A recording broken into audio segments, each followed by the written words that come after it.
ज्यांनी अगोदर 15 वर्ष नगराध्यक्ष पद भोगले, त्यांच्या दारासमोर जो खड्डा पडलेला आहे, जे पाणी साचलेलं आहे, जे घाण गटारीचं पाणी साचतं, तिथून शाळकरी मुलं ये जा करतात, ते स्वतः देखील तिथून ये जा करतात. तो खड्डा किंवा ते पाणी आतापर्यंत ते हटवू शकले नाहीत. तर ते शहराच्या विकासाच्या दृष्टिकोनातून कोणतं विजन घेऊन समोर येत आहेत? प्रकाश खंदारे, मंगळवेढा शहराचा एक नागरिक. मी सकाळी 9 वाजल्यापासून इथून रोज आमची ये जा आहे साठेनगरसाठी. पण बरेच वर्ष झाली मी ही काम पेंडिंग बघतोय. मग आता काल परवा जे भाषणं झाली किंवा सभा झाल्या, त्यात तुम्ही लोकांनी तुमच्यावर टीका टिप्पणी केल्यानंतर हे काम सुरुवात केलं. आपण हे काम जवळजवळ 2-3 वर्ष पेंडिंग होतं. कालच्या भर पावसात इथून जाता येत नव्हतं. गुडघ्या एवढं पाणी असायचं, गाड्या पाण्यात जायच्या, रस्त्यावर पाणी डेली असायचं. मग हे आताच तुम्हाला का सुचलं? आणि त्या ठेकेदाराला मी विचारलं, बाबा हे जी वर्क ऑर्डर आहे का? तर तो ठेकेदार पळून गेला, तो थांबला नाही. तर आणि नगरपालिकेच्या अधिकाऱ्याला पण मी विचारलं की बाबा हे जी वर्क ऑर्डर तुम्ही दिली आहे का, हे काम कसं आहे, वैयक्तिक चालू आहे का, वैयक्तिक करता येते का आचारसंहितेमध्ये, याचा काय प्रोसिजर आहे? बरं वैयक्तिक केलं तर आपण त्याच्यावर कोणती कारवाई करणार? असं वेगवेगळ्या प्रकारे आता ही काम बघताय तुम्ही. आता हे ब्लॉक लावलेत, हे सुद्धा नवीन ब्लॉकच आहेत. हे कुठनं तर काढायचे, किती नुकसान जनतेचं करणार आहे तुम्ही? मी डायरेक्ट शेवणला फोन केला. शेवणला फोन केल्यानंतर त्यांनी तिथल्या नगरपालिकेच्या अधिकाऱ्याला बोलवून त्यांना ते सांगितलं, त्यांनी वर्क ऑर्डर आपण कुठलीही दिली गेली नाही अजून. ते वैयक्तिक काम आहे म्हणून सांगितलं नगरपालिका अधिकाऱ्याने. ते ठेकेदाराला माहित आहे, हे ठेकेदार आहे. ते त्यांना मी विचारलं तर ते लांब लांब पळतायत. ते म्हणतायत माझ्याकडे वर्क ऑर्डर आहे.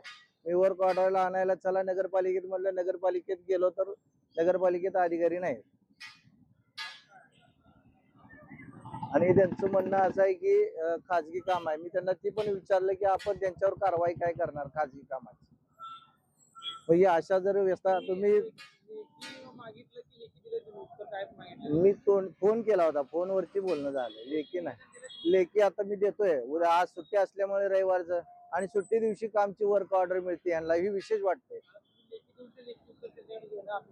मग मी लेखी आता सोमवार ऑफिशियल टायमिंग मध्ये लेखी मागणार ना, मी देणार. आता सध्या तुम्ही वर्क ऑर्डर आहे म्हणताय, फक्त तुम्ही रविवारी सुट्टी दिवशी म्हणताय ना, लेखी कुठं म्हणताय?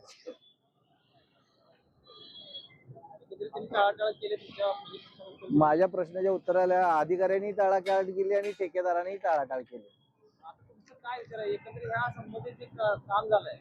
तुम्ही राजकीय पोटी लोकांचं हे घेऊन बळी घेऊ नका ना. तुमचं आता राजकारण आले म्हणून तुम्ही लोकांच्या कामासाठी पळायला लागला आचारसंहितेच्या कालावधीत. ह्याच्या आधी तुम्हाला मंगळवेढ्यात 5 वर्ष 7 वर्ष काम होतं तुमचं, तुम्ही का दाखवलं नाही त्यावेळेस?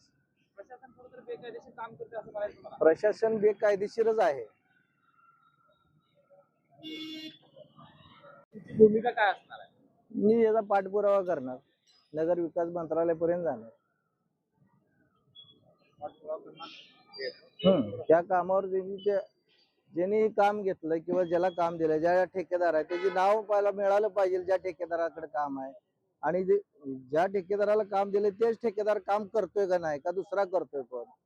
वर्क ऑर्डर अगोदर निघाले आचारसंहितेच्या अगोदर की आता? जरी आचारसंहितेच्या अगोदर वर्क ऑर्डर दिली असेल तर काम करा म्हणून एक नगरपालिकेचं लेटर असतं, ती लेटर त्यांना मिळालंय का बाबा हे काम आपण करून घेण्यात यावं? 100% करायला पाहिजे शासनानं.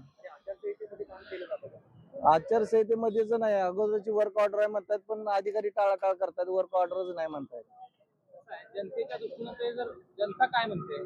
जनता म्हणू द्या हो. जनता ह्याच्या अगोदर तुम्हाला जनता बोललेच ना, ह्याच्या अगोदर जनतेची कामं तुम्हाला दिसली नाहीत का? गटरीची म्हणा, पेवर ब्लॉकची म्हणा, अंगावर शितोड्या उडायला लागल्या, त्या अतिक्रमण मध्ये लोक राहणार आहेत त्यांची तुम्हाला कामं दिसली नाहीत. आताच कशी दिसली आचारसंहितेमध्ये?